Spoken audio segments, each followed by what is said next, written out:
Hello दोस्तों, स्वागत है आप सभी का जीआर क्लासेस में। मेरा नाम है रवि। तो चलिए आज की वीडियो को शुरू करते हैं। दोस्तों, आज हम बात करेंगे भारतीय इतिहास की और जो है 45 दिनों का महासंग्राम, और इसमें हम बात करेंगे डे 23 की।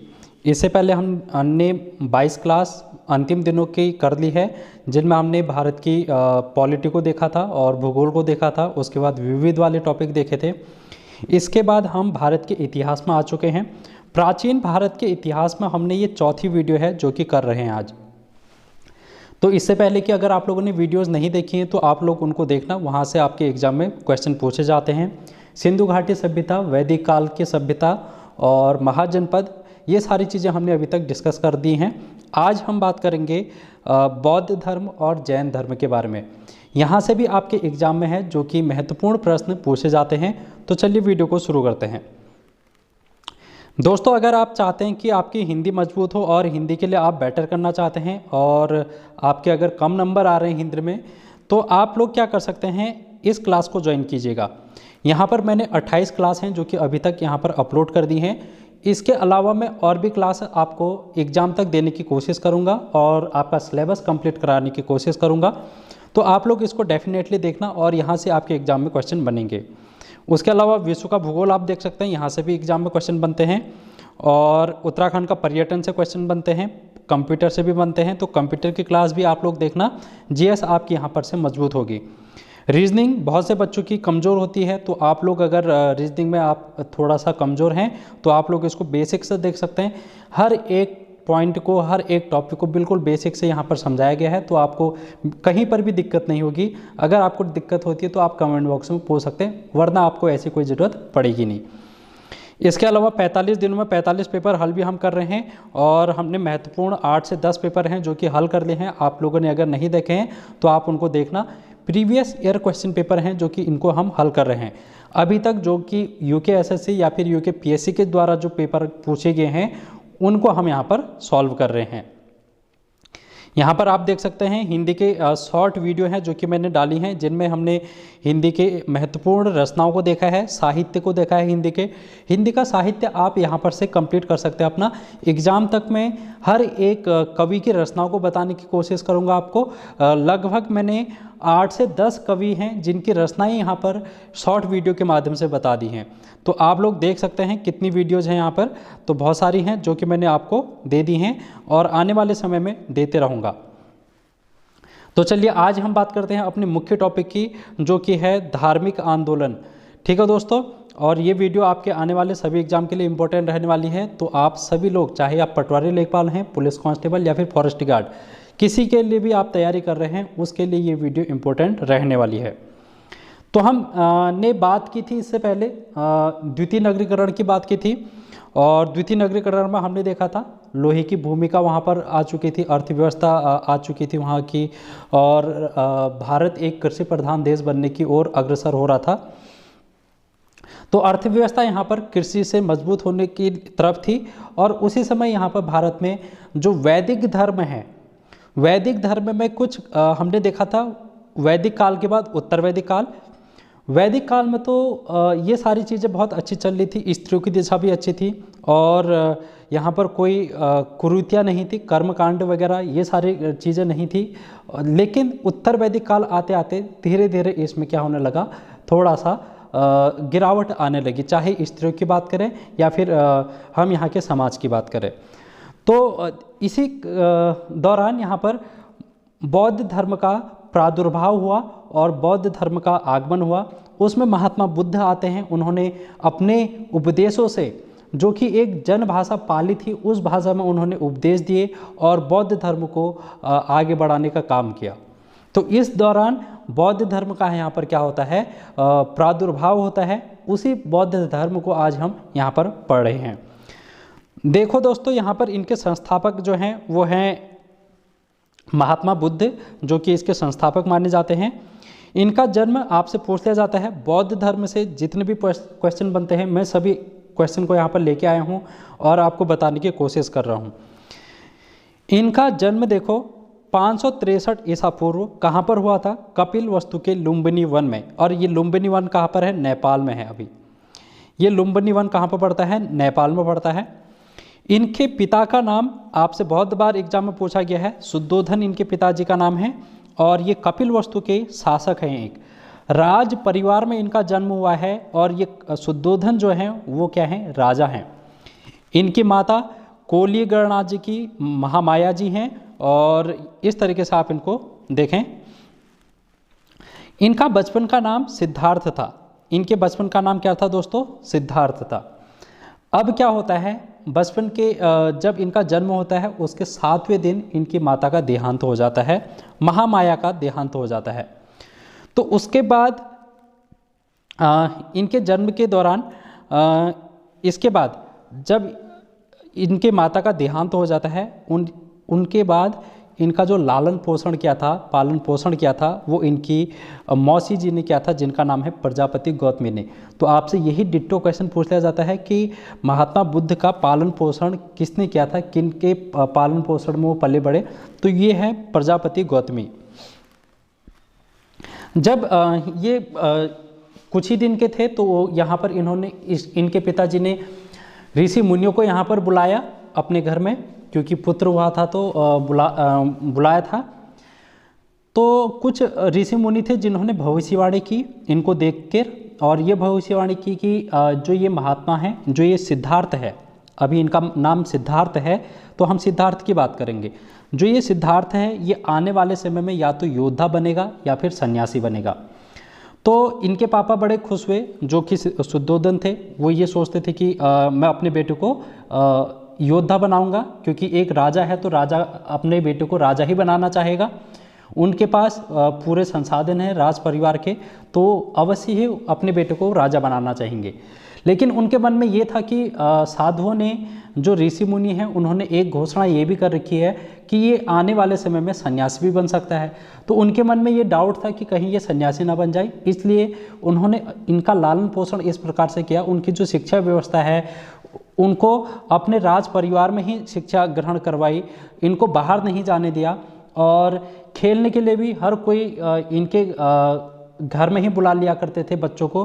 तो इनका जो पालन पोषण है, इनका हर चीज़ देखभाल इनके घर में ही हुई। इनको बाहर के समाज से, बाहर के पर्यावरण से अवगत नहीं कराया गया बहुत समय तक। तो आप देख सकते हैं एक बार क्या हुआ, सिद्धार्थ को बाहर जाने की सोची। उन्होंने कहा कि मैं बाहर घूम के आता हूँ।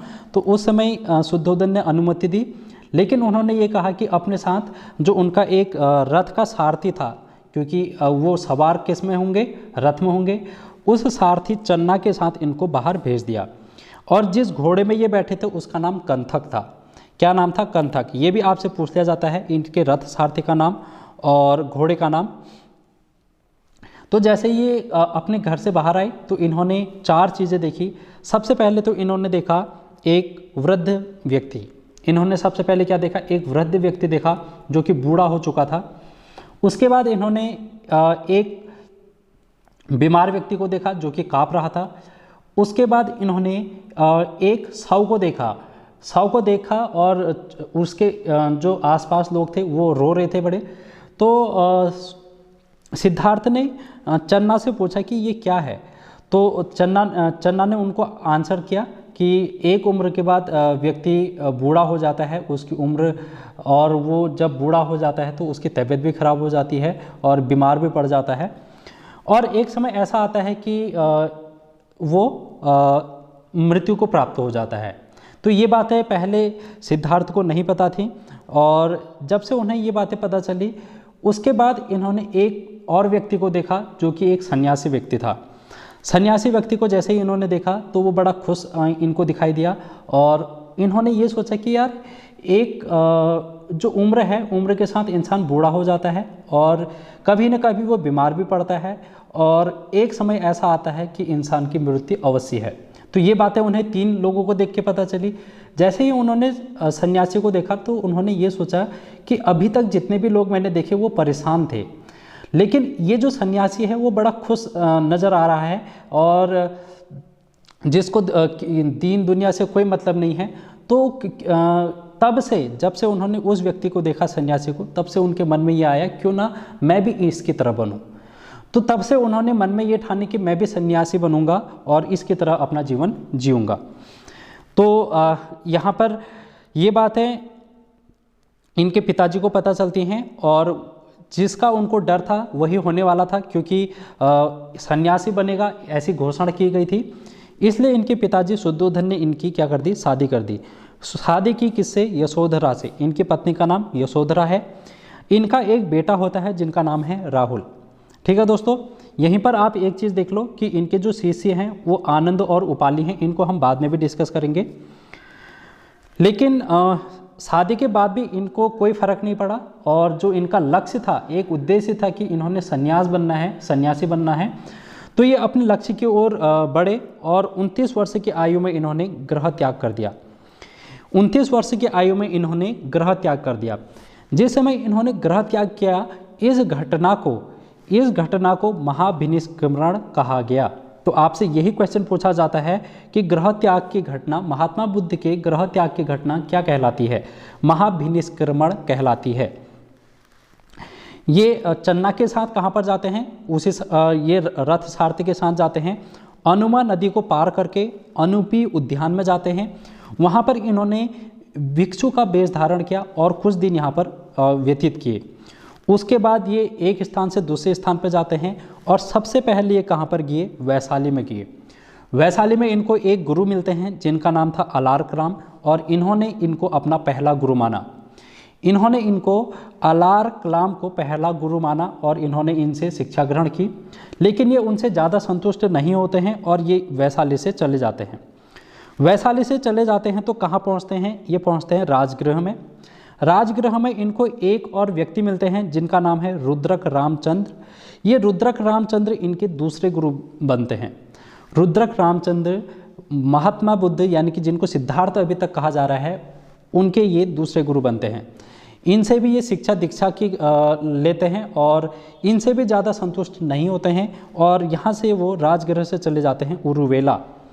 राजगृह से वो चले जाते हैं उरुवेला। उरुवेला में इनको 5 ब्राह्मण मिलते हैं और उनके नाम आपसे कभी कभी पूछ लिया जा सकता है। अंज, अस्सजी, वप्पा, भद्री और कौंडिन्य। ये 5 ब्राह्मण हैं जो कि इनसे यहाँ पर मिलते हैं और इनके साथ ये लगातार 6 वर्ष तक की यहाँ पर तपस्या करते हैं। तपस्या करने के बाद इनके साथ इनका कुछ विवाद हो जाता है, जिसके कारण जो ये 5 साधु थे, ब्राह्मण थे, वो कहाँ चले जाते हैं? सारनाथ चले जाते हैं। लेकिन ये जो महात्मा बुद्ध हैं उरुवेला से कहाँ चले जाते हैं? बोध गया चले जाते हैं। बोध गया में फिर ये एक नदी है पुनपुन नदी, जिसको निरंजना नदी के नाम से भी जाना जाता है। उसके तट पर एक गांव है जिसका नाम है जाम्बिक गांव। जाम्बिक गांव में ये पीपल के वृक्ष के नीचे बैठकर साधना करते हैं, तपस्या करते हैं और 8वें दिन जब ये बोध गया आए, उसके 8वें दिन तपस्या करने के बाद पीपल के वृक्ष के नीचे इनको बैसाख पूर्णिमा के दिन ज्ञान की प्राप्ति होती है। ज्ञान की प्राप्ति कब होती है? 8वें दिन। तो आप देख रहे हैं इनको जो ये ज्ञान प्राप्त होने की घटना है, इसको संबोधि कहा गया। इसको क्या कहा गया? संबोधि कहा गया। और तब से जो सिद्धार्थ हैं वो तथागत कहलाए। आपसे क्वेश्चन पूछ लिया जाएगा, ज्ञान प्राप्त होने के बाद इनको क्या कहा गया? तथागत कहा गया। और महात्मा बुद्ध इनको तभी से कहा जाने लगा जब इनको ज्ञान की प्राप्ति हुई। और इनको जो ज्ञान प्राप्त हुआ, इस घटना को क्या कहा जाता है? इस घटना को कहा जाता है संबोधि। और जो वो वृक्ष था, पीपल का जो वृक्ष था, इसको संबोधि वृक्ष कहा गया। ठीक है दोस्तों, आप लोगों को इतनी जानकारी है जो कि मिल चुकी होगी। तो आप लोग यहाँ पर से देख सकते हैं कि एक व्यक्ति है जो कि 29 वर्ष की आयु में गृह त्याग करता है और लगभग 6 से 7 वर्ष की ये तपस्या करता है, तब जाके इनको क्या मिलता है? ज्ञान की प्राप्ति होती है। तो दोस्तों कभी भी हार नहीं मानना चाहिए। आप लोगों को भी, अगर आप गवर्नमेंट जॉब की तैयारी में आ चुके हैं और आप लोगों ने एक लक्ष्य अपना तय कर दिया है कि आपको गवर्नमेंट जॉब निकालनी है और आपको सरकारी पोस्ट पर बैठना है, तो आपको क्या करना पड़ेगा? तपस्या तो करनी ही पड़ेगी। इतिहास गवाह है, हर किसी व्यक्ति ने यहाँ पर तपस्या की है। आप चाहे महात्मा बुद्ध की ही बात करें, तो एक दिन अवश्य ही आपको भी सफलता जरूर मिलेगी। तो आप लोग इस बात को ध्यान में रखना कि अगर आप सच्चे मन से, बिल्कुल शिद्दत से अगर मेहनत करते हैं तैयारी करते हैं, बिल्कुल रिवीजन कर रहे हैं, प्रैक्टिस सेट लगा रहे हैं और नए नए टॉपिक पढ़ रहे हैं, अपना सिलेबस को कंप्लीट कर रहे हैं, डेली रूटीन में अगर आप पढ़ाई कर रहे हैं, टाइम टेबल आपका फिक्स है, बिल्कुल बढ़िया तरीके से आप अगर जमे हैं, तो एक दिन आपको ज़रूर एग्ज़ाम में सफलता देखने को मिलेगी। इसलिए दोस्तों आप लोगों से यही मैं कहूँगा कि बिल्कुल मेहनत कीजिएगा और बहाने बनाना छोड़ दो। कोई भी बहाने आपको जो कि एग्ज़ाम ये पढ़ाई से रिलेटेड है जो आप बना देते हैं कि यार आज ऐसा हो गया वैसा हो गया इसलिए मैं पढ़ाई नहीं कर पाए, तो ये बहाने आप लोग बनाना छोड़ें और अपनी तैयारी को बढ़िया तरीके से करें। तो आई होप आप लोग इन चीज़ों को ध्यान में रखेंगे और इतिहास जो है वो एक सीखने का विषय है जिससे हम अपने पास्ट से वर्तमान में सीख सकते हैं और अपने भविष्य को सुधार सकते हैं। ठीक है दोस्तों, लेकिन लोग यहाँ पर इतिहास को एक बोझिल सब्जेक्ट के रूप में देखते हैं और ये देखते हैं कि यार हमें याद नहीं होता। आप समझने की कोशिश करो, बढ़िया तरीके से आपको ये इतिहास जो है वो समझ में आएगा। उसके बाद देखो हम बात करते हैं बोध गया में इनको ज्ञान की प्राप्ति होती है। उसके बाद ये कहाँ जाते हैं, उरुवेला फिर वापस जाते हैं। उरुवेला कहाँ पर जाते हैं, जहाँ पर इनको 5 ब्राह्मण मिले थे। देखो 5 ब्राह्मण जहाँ पर मिले थे उनसे मिलने के लिए वापस वहीं पर जाते हैं। लेकिन यहाँ पर ये उरुवेला में इनको नहीं मिलते। क्यों नहीं मिलते, क्योंकि ये सारनाथ चले गए होते हैं। उरुवेला में लेकिन इनको 2 लोग मिलते हैं जो कि इनके शिष्य बनते हैं। तो पहले शिष्य इनके कौन बने, एक बने तपस्सु और दूसरे बने कल्लिक। तपस्सु और कल्लिक इनके 2 शिष्य बनते हैं। ये एक क्वेश्चन आपके एग्जाम में पूछा जाता है। उसके बाद ये उरुवेला से उन 5 ब्राह्मणों को ढूंढने के लिए कहाँ चले जाते हैं, सारनाथ चले जाते हैं। अब सारनाथ में ही तो वो गए थे, सारनाथ में ये इनको मिल गए। सारनाथ में ये 5 ब्राह्मण मिल गए तो इनको ये क्या देते हैं, अपना पहला उपदेश देते हैं यहाँ पर। तो आपसे ये क्वेश्चन पूछा जाता है कि इन्होंने उपदेश जो है अपना पहला उपदेश कहाँ पर दिया था, सारनाथ में, जिसको ऋषिपत्तनम के नाम से भी जाना जाता है। अब ये प्रथम उपदेश किनको दिया था ये भी क्वेश्चन पूछा जाता है। तो 5 ब्राह्मणों को दिया था। अब ये प्रथम उपदेश देने की जो घटना है, इस घटना को क्या कहा जाता है, धर्म चक्र परिवर्तन। तो ये क्वेश्चन भी आपके एग्जाम में पूछा जाता है, तो आप लोग इस चीज़ को नोट डाउन करके रख लें। अब देखो दोस्तों, इनकी जो भाषा थी वो क्या थी, पाली भाषा थी। और पाली भाषा का मतलब क्या है, जैसे हम आज वर्तमान में करते हैं कि देसी भाषा, अपने क्षेत्र की भाषा। अगर आप देसी भाषा में बात करोगे, अगर आप कुमाऊं रीजन से हैं, कुमाऊनी भाषा में बात करोगे, गढ़वाली हो तो गढ़वाली रीजन में बात करोगे गढ़वाली भाषा में, और अगर जौनसारी हो तो जौनसारी में बात करोगे, तो आपके जो क्षेत्र के लोग हैं उस भाषा को ज़्यादा सहज रूप में जानेंगे और आप जो भी बात कहोगे उस बात को समझेंगे। अगर आप इंग्लिश में बात करोगे अपने पहाड़ में या फिर किसी भी गाँव में, तो कोई भी इंसान इंग्लिश को नहीं समझ पाएगा। तो ऐसे ही अगर आप पहाड़ी बोलते हैं, कुमाऊनी गढ़वाली बोलते हैं, तो लोग आपसे प्रेरित होंगे अगर आप कोई अच्छी चीज़ उनको बता रहे हैं। तो ऐसे ही इन्होंने अपना जो धर्म है उसका प्रसार किया और जो इन्होंने उपदेश दिए वो पाली भाषा में दिए। किस में दिए, पाली भाषा में दिए। और सर्वाधिक उपदेश कहाँ पर दिए, श्रावस्ती में दिए। कहाँ पर दिए, श्रावस्ती में इन्होंने क्या दिए, सर्वाधिक उपदेश दिए। अब देखो यहाँ से फिर क्या हुआ, सारनाथ से ये फिर जब इनको ज्ञान प्राप्ति हुई उसके बाद ये सारनाथ आते हैं। सारनाथ के बाद इनको जैसे ये जिस क्रम में ये आए थे उसी क्रम में ये फिर वापस लौटते हैं और अपने घर जाते हैं। लेकिन उस चीज़ को हम नहीं पढ़ेंगे यहाँ पर, क्योंकि वहाँ से एग्जाम में प्रश्न नहीं बनता है। तो हम सीधे से इनकी यहाँ पर आ जाते हैं 483 BC में। 483 BC में कुशीनगर में इनकी क्या हो जाती है, 80 वर्ष की आयु में मृत्यु हो जाती है। ठीक है दोस्तों, अब ये जो इनकी मृत्यु है, इस घटना को क्या कहा जाता है, महापरिनिर्वाण कहा जाता है। ये क्वेश्चन भी आपके एग्जाम में पूछा गया है बहुत बार। महापरिनिर्वाण की घटना क्या कहलाती है, तो ये इनकी मृत्यु की घटना कहलाती है। या फिर मृत्यु की घटना क्या कहलाती है, तो महापरिनिर्वाण कहलाती है। मृत्यु के बाद इनके जो अवशेष हैं उनको 8 भागों में बांटा गया और 8 स्तूपों का निर्माण कराया गया। ये 8 अलग अलग जगह, अलग अलग जो राजा हैं, महाजनपद के राजा थे, कोई कहीं ले गया कोई कहीं ले गया, तो 8 जगह जाकर इनको स्तूप बनाएगी इनकी। तो इतनी बात है जो कि आपको महात्मा बुद्ध से ध्यान में रखनी है। अब देखो, इन्होंने ज्ञान प्राप्त अगर कर दिया है तो भाई उसकी शिक्षा भी तो देंगे लोगों को। ये तो उपदेश इन्होंने दिए। अब उपदेश दिए, जैसे मैं अगर अभी बात करूं, आपको PDF के माध्यम से पढ़ा रहा हूं, कुछ लिख के पढ़ा रहा हूं, यानी कि ये आपके पास एक नोट्स के फॉर्म में पहुंच गए हैं।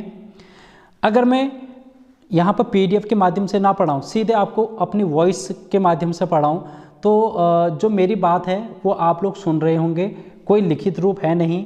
हो सकता है आप उसको लिखो या ना लिखो, लेकिन आपको मन में जितना भी याद रहेगा, आप क्या करोगे, उसे या तो दूसरों को बताओगे या फिर आप एग्जाम में करके आओगे। तो ऐसा ही कुछ यहाँ पर भी होता है। इन्होंने जो भी उपदेश दिए थे वो इन्होंने लिखे नहीं, लेकिन जब इनकी मृत्यु हो गई तो इनकी जो बिखरी हुई शिक्षाएं हैं, जो अभी तक इन्होंने उपदेश दिए हैं अपने शिष्यों को, इनके शिष्यों ने क्या किया, एक संघ बनाकर यहाँ पर संगीतियों को आयोजित किया। और इस क्रम में कुल 4 संगीति होती है, 4 यहाँ पर संगीतियाँ होती हैं और यहाँ से आपके एग्जाम में पूछे जाते हैं। इन संगीतियों में इनके जो उपदेश हैं इनको लिखा गया, इनको साहित्य का रूप दिया गया, जिनको बौद्ध साहित्य कहा गया। ठीक है दोस्तों, तो पहला जो संगीति हुई थी वो हुई थी राजगृह के सप्तकर्णी गुफा में। कौन से समय में हुई थी, 483 BC में, जिसमें इनकी मृत्यु होती है। उसके बाद आपको ये ध्यान में रखना है कि उस किसके संरक्षक में होती है, तो उस समय यहाँ के जो राजा थे मगध के, वो थे अजातशत्रु के संरक्षक में होती है। और इसकी अध्यक्षता, इसके जो हेड हैं, अध्यक्ष हैं, वो कौन थे, महाकश्यप थे। अगर हम बात करें द्वितीय संगीति की, तो वैशाली में होती है 383 BC में, 1 साल बाद। और इस समय जो यहाँ पर शासक है वो कौन है मगध में, वो है कालाशोक। और किसकी अध्यक्षता में होती है, सरोकामिर की अध्यक्षता में होती है। फिर तृतीय जो संगीति है वो पाटलिपुत्र में होती है, अशोक के समय में 250 BC में। और इसकी अध्यक्षता कौन करता है, मोगलीपुत्र इसकी क्या करते हैं, अध्यक्षता करते हैं। ये क्वेश्चन आपके एग्जाम में पूछे जाते हैं, तो आप लोग इनकी संगीतियों को ध्यान में रखना। संगीति मतलब सभाएं। ठीक है दोस्तों, अब अगर हम चौथी संगीति की बात करेंगे तो कश्मीर की कुंडल वन में होती है और प्रथम सदी यानी कि 98 ईस्वी में इसकी होती है। और उस समय कनिष्क हैं जो कि यहाँ के राजा हुआ करते हैं। और अध्यक्ष जो हैं वसुमित्र हैं। कौन है अध्यक्ष, वसुमित्र हैं। और यहीं पर एक उपाध्यक्ष भी बनते हैं जिनका नाम है अश्वघोष। अश्वघोष चारों संगीतियों में से जो चतुर्थ संगीति है उसमें उपाध्यक्ष बनते हैं। ठीक है दोस्तों, यहाँ से आपके एग्जाम में क्वेश्चन बनते हैं, तो आप लोग इस टेबल को याद कर लेना। एक क्वेश्चन और बनता है कि इनकी उपलब्धियां क्या थी, ये जो संगीति हुई थी, सभाएं हुई थी, इनकी उपलब्धियां क्या थी। तो पहली जो संगीति थी उसमें इनके कुछ ग्रंथ हैं लिखे गए, जैसे कि सुत्त पिटक और विनय पिटक। सुत्त पिटक और विनय पिटक जो हैं ये लिखे गए। अब आपको ये क्वेश्चन पूछ लिया जाता है कि विनय पिटक में क्या बातें लिखी गई हैं, विनय पिटक में क्या बातें लिखी गई हैं, इसकी वो क्या है, सामग्री क्या है। तो इसमें जो बौद्ध संघ है उसके नियम लिखे गए हैं कि आप बौद्ध संघ में कौन कौन शामिल हो सकता है, उनके नियम लिखे गए हैं। ठीक है दोस्तों, उसके अलावा दूसरी जो संगीति हुई थी उसमें महासांघिक 2 भागों में बटा था, ये आपसे नहीं पूछा जाता है। तीसरी संगीति आपसे पूछी जाती है जिसमें अभिधम्म पिटक जोड़ा गया। क्या जोड़ा गया, अभिधम्म पिटक जोड़ा गया। जो चौथी बौद्ध संगीति हुई थी उसमें बौद्ध धर्म का क्या हो गया, विभाजन हो गया। क्योंकि महात्मा बुद्ध की मृत्यु हो चुकी है, उसके बाद महात्मा बुद्ध के जैसे कोई विद्वान था नहीं, उनके ही शिष्य थे और उनके शिष्यों में आपसी विवाद होता गया और आपसी विवाद के चलते ये जो बौद्ध धर्म है वो 2 भागों में बट गया। एक था हीनयान और दूसरा था महायान। इतनी बात आप लोगों को आई होप समझ में आई होगी। अब हम देख लेते हैं बौद्ध साहित्य। बौद्ध साहित्य में हमने देखा अभी कि 3 पिटकों की यहाँ पर रचना हो चुकी है, जैसे कि सुत्त पिटक, विनय पिटक और अभिधम्म पिटक। अब ये जो साहित्य है, बौद्ध साहित्य की आपसे भाषा पूछ ली जाती है, तो ये सारे के सारे जो साहित्य हैं वो पाली भाषा में लिखे गए हैं। उस समय जो प्रचलित भाषा पाली है उसमें ये लिखे गए हैं। उनके अलावा अगर आप देखेंगे त्रिरत्न पूछ ले जाते हैं बौद्ध धर्म के त्रिरत्न आपसे पूछ ले जाते हैं, बुद्ध, धम्म और संघ, ये इनके त्रिरत्न हैं। बुद्ध की शिक्षाएं पूछ ली जाती हैं, तो शिक्षा देखो 4 आर्य सत्य इन्होंने कहा कि 4 आर्य सत्य में पहला होता है दुख, फिर दूसरा होता है दुख का कारण, तीसरा होता है दुख निरोध और चौथा होता है दुख निरोध गामिनी प्रतिपदा। इसका मतलब ये समझो 2 लोग होते हैं, एक तो होता है आशावादी, एक होता है निराशावादी। यानी कि एक तो ये सोचता है कि यार बड़े निराशा में रहता है वो हर हमेशा, अब जैसे एग्जाम्पल में हमसे ही कनेक्ट करके देखूं, जैसे एग्ज़ाम की तैयारी कर रहे होते हैं बच्चे, तो उन्हें ये पता होता है कि यार मैं दुखी रहते हैं। दुखी क्यों रहते हैं? उनके एग्ज़ाम में अच्छे नंबर नहीं आते हैं, इसलिए वो दुखी रहते हैं। अब इसका कारण क्या है? नंबर कम आने का कारण है वो मेहनत नहीं कर रहे हैं। अब ये बात उन्हें भी पता है कि यार मैं पढ़ाई नहीं कर पा रहा हूँ, मेरा टाइम टेबल सही नहीं बैठ रहा है, तो वो क्या हो रहे होते हैं? दुखी हो रहे होते हैं, यानी कि वो निराशावादी हैं। वो लोग क्या है? निराशावादी हैं। उन्हें दुख भी पता है कि उनके नंबर कम आ रहे हैं, दुख का कारण भी पता है कि उनके नंबर क्यों कम आ रहे हैं। तो ये लोग क्या है? निराशावादी हैं। लेकिन एक दूसरे व्यक्ति हैं जो कि पॉजिटिव थिंकिंग वाले हैं, जो कि एक आशावादी विचारधारा के हैं। उन्हें पता है कि मेरे नंबर कम आ रहे हैं, और मेरे नंबर कम क्यों आ रहे हैं उन्हें ये भी पता है, और वो काम करते हैं अपने नंबर कम क्यों आ रहे हैं उस पर। उन्हें अगर पता चल गया कि यार मेरे नंबर इसलिए कम आ रहे हैं क्योंकि मैंने ये सब्जेक्ट कभी नहीं पढ़ा, तो वो क्या करेंगे? जिस कारण वो दुखी हो रहे हैं उस दुख का वो सॉल्यूशन ढूंढेंगे और उस पर काम करेंगे, यानी कि दुख निरोध की बात करेंगे। ठीक है दोस्तों, यही चीज़ जो बुद्ध हैं वो समझाते हैं अपने शिष्यों को कि अगर आप दुख हैं तो सबसे पहले दुख का कारण जानो। दुख का कारण अगर आपको पता चल गया तो दुख के कारण को आप क्या करो? समाप्त करो। दुख का कारण अगर आपका समाप्त हो गया तो आप दुख कभी आपके अंदर आएगा ही नहीं। और ये दुख के कारण को दूर किस प्रकार से किया जाता है, इसी चीज़ को कहा गया दुख निरोध गामिनी प्रतिपदा। इसमें इनके नियम बताए गए, कुछ यहाँ पर रूल बताए गए, जिनको हम कहते हैं अष्टांगिक मार्ग। अष्टांगिक मार्ग का इन्होंने सिद्धांत यहाँ पर दिया था। इन्होंने यहाँ पर पंचशील सिद्धांत भी दिया, और पंचशील सिद्धांत क्या है? देखो, पंचशील सिद्धांत है सत्य, अहिंसा, अस्तेय, अपरिग्रह और ब्रह्मचर्य। सत्य बोलना, हिंसा नहीं करना, अस्तेय मतलब चोरी नहीं, अस्तेय मतलब होता है चोरी नहीं करना, और अपरिग्रह का मतलब है आवश्यकता से अधिक कोई चीज़ का ग्रहण नहीं करना। जैसे धन है, धन को आवश्यकता से अगर आप ज़्यादा रखोगे तो आपको अवश्य ही दुख मिलेगा। इसलिए पंचशील सिद्धांत में इन्होंने ये कहा कि जितनी आवश्यकता आपको है उतना ही धन अपने पास रखें। अगर आप इससे ज़्यादा धन रखते हैं तो आपको अवश्य ही दुख मिलेगा। उसके अलावा इन्होंने ब्रह्मचर्य की बात की थी। ठीक है दोस्तों, तो इतनी बातें हैं जो कि इन्होंने पंचशील सिद्धांत में दी थी अपनी। तो इस प्रकार जो है हमारा बौद्ध धर्म कंप्लीट हो जाता है। और बौद्ध धर्म में और भी सारी चीज़ें हैं, बहुत सारी चीज़ें हैं, और उतनी चीज़ों में हम जाएंगे नहीं क्योंकि वहाँ से एग्जाम में पूछा नहीं जाता है। तो मैंने एक छोटा सा आधे घंटे में आपको समझाने की कोशिश की है इस बौद्ध धर्म को होने को। तो ये ऐसा टॉपिक है जहाँ पर हम 4 से 5 घंटे की क्लास लाके बौद्ध धर्म को ख़त्म करते हैं।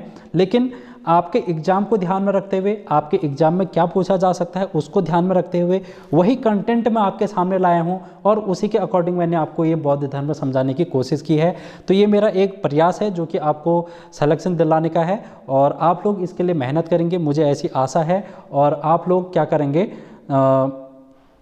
बढ़िया तरीके से तैयारी करेंगे, और ये जो भी चीज़ें हैं इनको रिवीजन करेंगे, नोट्स बनाएंगे। तो आप लोग ये कर रहे हैं। ठीक है दोस्तों, इसके बाद आते हैं हम जैन धर्म में। जैन का मतलब क्या होता है? सबसे पहले हम इसको देखते हैं। ये जो जैन है ये जिन शब्द से बना है, और ये जो जिन है वो है संस्कृत का शब्द। जिन है संस्कृत का शब्द जिसका मतलब होता है विजेता। जिन का मतलब होता है विजेता, और जिन से ही बना है जैन। अब जैन धर्म के संस्थापक की अगर हम बात करें तो इनके संस्थापक हैं ऋषभदेव, जिनको आदिनाथ या फिर ऋषभनाथ भी कहा जाता है। ऋषभदेव, ऋषभनाथ और आदिनाथ, ये सभी इनके नाम हैं। इनको प्रथम तीर्थंकर कहा जाता है। क्या कहा जाता है? प्रथम तीर्थंकर कहा जाता है। जैसे अगर हम आज बात करें, उत्तराखंड में मुख्यमंत्री हैं, 10-11 मुख्यमंत्री हैं, तो पहला मुख्यमंत्री, दूसरा मुख्यमंत्री, तीसरा मुख्यमंत्री, वर्तमान में पुष्कर सिंह धामी हैं। किस नंबर के मुख्यमंत्री हैं कमेंट बॉक्स में जल्दी से आप बता दो। तो इस प्रकार से यहाँ पर भी हैं कुछ, उनको नाम दिया गया है तीर्थंकर। तो पहले तीर्थंकर कौन है? इनका नाम है ऋषभदेव। इस प्रकार यहाँ पर जैन धर्म में कुल 24 तीर्थंकर होते हैं। कितने तीर्थंकर होते हैं? 24 तीर्थंकर होते हैं। इन 24 के बारे में हमको नहीं पढ़ना है, हमको पढ़ना है पहले, देखो किन किन के बारे में पढ़ना है और क्या क्या पढ़ना है, वो सारी चीज़ें मैं बताऊंगा। आपको पहला तीर्थंकर पढ़ना है, दूसरा पढ़ना है, और 23वां और 24वां, ये 4 तीर्थंकर हैं जो कि आपको एग्जाम के पॉइंट ऑफ व्यू से पढ़ने हैं। और इनके नाम को याद रखना है, नाम के साथ इनके प्रतीक चिन्ह भी याद करने हैं, नाम के साथ इनके प्रतीक चिन्ह भी याद करने हैं। तो आप यहाँ पर ध्यान में रखो, पहले जो तीर्थंकर थे वो ऋषभ देव थे, इनका जो प्रतीक चिन्ह है वो क्या है, बैल है, इसको सांड भी कहा जाता है, वृषभ भी कहा जाता है। तो तीनों ही नाम आपको याद करना है, कोई भी एग्जाम में पूछा जाएगा आप लोग इसको कर ले जाएंगे, वृषभ, सांड या फिर बैल। क्या है, ऋषभनाथ के ये क्या है, प्रतीक चिन्ह है।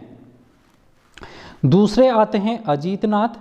अजीतनाथ का यहाँ पर क्या है, हाथी। देखो किस प्रकार से आप याद कर सकते हैं, ऋषभ में 100 आ रहा है, 100 से षटकोण वाली, उसी प्रकार वृषभ में भी 100 से षटकोण वाला 100 आ रहा है, तो ऋषभ से आप याद करो वृषभ। इसी प्रकार आदिनाथ की अगर हम बात करें अजीतनाथ की, तो अजीतनाथ थ से, यहाँ पर भी हाथी में भी थ आ रहा है, अजीतनाथ में भी थ आ रहा है, तो आप इसको इस तरीके से ध्यान में रख सकते हैं। अगर आप 23वें तीर्थंकर की बात करेंगे तो ये है पार्श्वनाथ। पार्श्वनाथ का जो प्रतीक है वो क्या है, सर्प है। सर्प का फन इनका क्या है, प्रतीक चिन्ह है। कैसे याद कर सकते हैं, इनमें जो ये जो मात्रा लग रही है, आरेफ रेफ की मात्रा लग रही है ऊपर से, इसको रेफ बोलते हैं। तो पार्श्व में भी रॉ की मात्रा ऊपर से लग रही है, रेफ की मात्रा, और सर्प में भी ऊपर से लग रही है, तो इस प्रकार से आप इसको याद कर सकते हैं। 24वें तीर्थंकर होते हैं महावीर स्वामी, जिनका जो प्रतीक चिन्ह है वो क्या है, सिंह है। अब हम इन्हीं के बारे में बात करेंगे क्योंकि यहाँ से इंपॉर्टेंट प्रश्न महावीर स्वामी से आपके पूछ ले जाते हैं।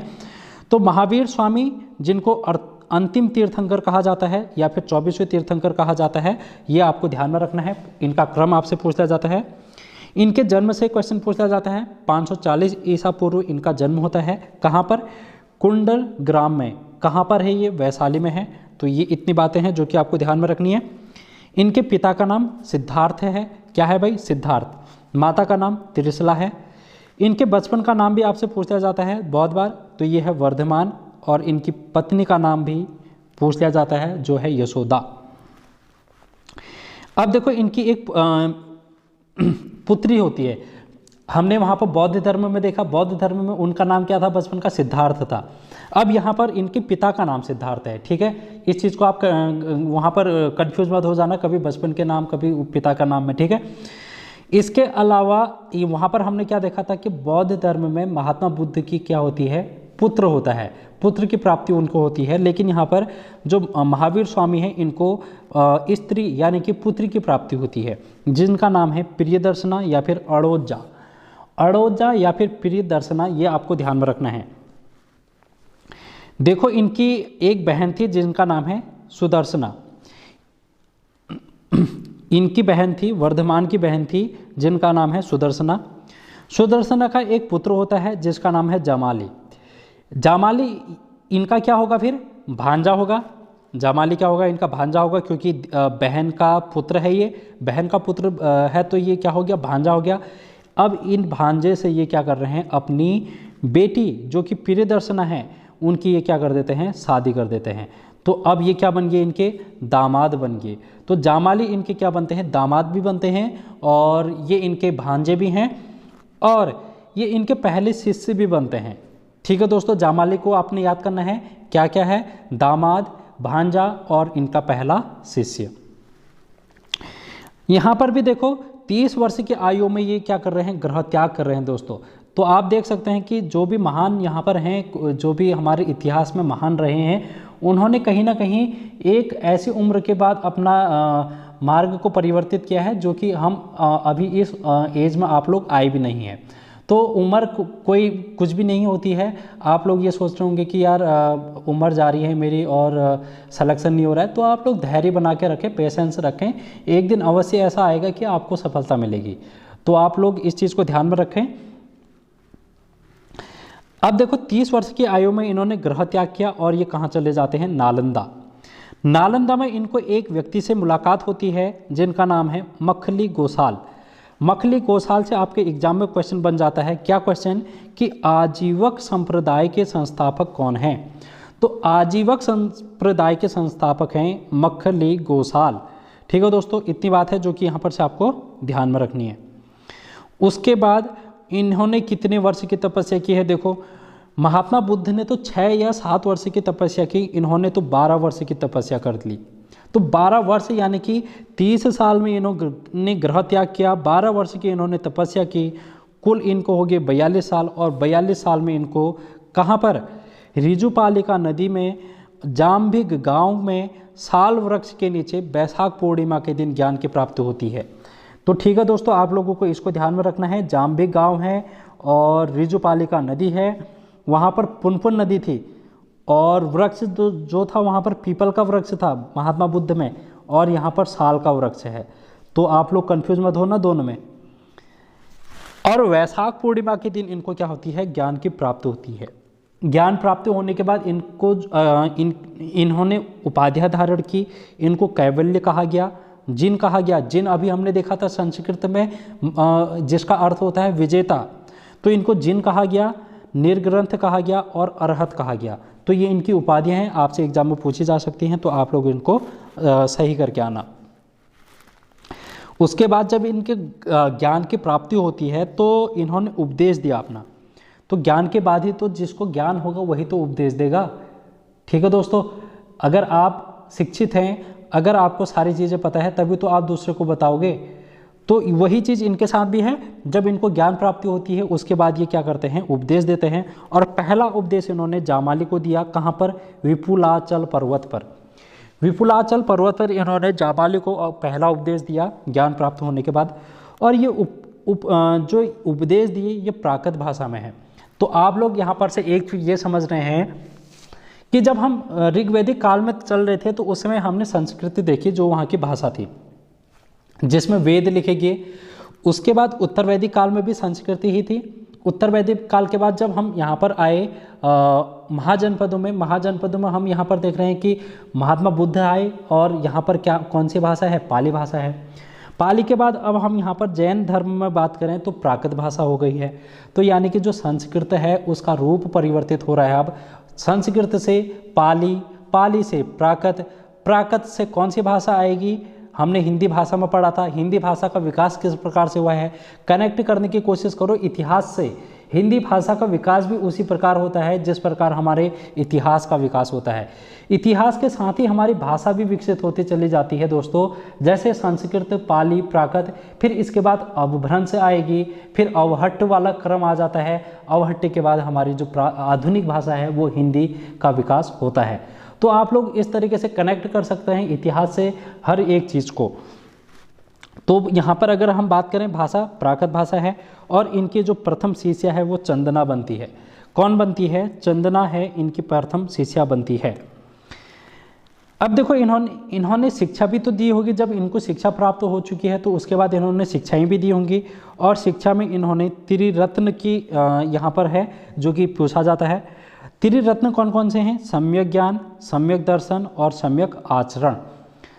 सम्यक ज्ञान, सम्यक दर्शन और सम्यक आचरण। ठीक है दोस्तों। उसके अलावा पंच महाव्रत भी इन्होंने दिए। पंच महाव्रत कौन कौन से हैं? सत्य, अहिंसा, अस्तेय, अपरिग्रह और ब्रह्मचर्य। ये वही है जो कि पंचशील सिद्धांत हम बौद्ध धर्म में पढ़ रहे थे। तो ठीक है दोस्तों। इसके अलावा यहाँ पर जैन संगीतियाँ हुई। कुछ जैन संगीतियाँ हुई हैं, उनको भी हम देख लेते हैं। जैसे कि पहली जैन संगीति है, इनको देखते हैं। पहली जैन संगीति होती है 300 ईसा पूर्व में। और कहाँ पर होती है? पाटलिपुत्र में। उस समय इसके अध्यक्ष जो हैं वो स्थूलभद्र हैं। यहाँ पर आपसे महत्वपूर्ण प्रश्न ये पूछा जाता है कि जैन धर्म का विभाजन कब हुआ? तो जैन धर्म का विभाजन कब हुआ? तो अगर हम इसकी बात करें तो 300 ईसा पूर्व में जब प्रथम जैन संगीति होती है यहाँ पर मगध में। जब मगध में 300 वर्ष का यहाँ पर अकाल पड़ता है। अकाल पड़ने के कारण यहाँ पर सूखा पड़ जाता है। तो सूखा पड़ने के कारण यहाँ पर जो यहाँ पर जैन धर्म के अनुयायी थे, कुछ लोग तो चले गए थे कर्नाटक की ओर। तो उनमें से कुछ लोग चले गए थे कर्नाटक और कुछ यहीं पर मगध में रह चुके थे। तो ये 2 भागों में बढ़ गए थे। तो उन्हीं को क्या कहा गया? श्वेतांबर कहा गया और एक को कहा गया दिगंबर। इनके बारे में हम ज़्यादा डिटेल में नहीं जाएंगे क्योंकि वहाँ पर से नहीं पूछा जाता है, वरना हम इसको और लंबी खींच सकते थे क्लास को। बट हमने सिर्फ इतना ही ध्यान में रखना है कि जो श्वेत वस्त्र पहनने वाले हैं, जो जैन धर्म का अनुयायी जो कि श्वेत वस्त्र पहनने वाले हैं वो हैं श्वेतांबर, और जो नग्न अवस्था में रहते हैं बिना कपड़ों के तो वो है दिगंबर। ठीक है दोस्तों, अब यहाँ पर द्वितीय संगीति होती है 512 ईस्वी में, और ये कहाँ पर होती है? बल्लभी गुजरात में, और श्रवण हैं जो कि इसकी अध्यक्षता करते हैं। तो इस प्रकार है जो कि हमने जैन धर्म और बौद्ध धर्म दोनों को पढ़ लिया है। महाजनपद काल में जो धार्मिक आंदोलन होते हैं उनमें इन दोनों धर्मों की यहाँ पर बहुत भूमिका है। तो इस प्रकार हम महाजनपद काल को पूरा करते हैं, उसके बाद द्वितीय नगरीय क्रांति को भी हम पूरा करते हैं, और हमने यहाँ पर जो धर्म हैं उनको भी पूरा कर लिया, बौद्ध धर्म और जैन धर्म। अब हम बात करेंगे मौर्य काल की। मौर्य काल में हम जाएंगे नेक्स्ट वीडियो में।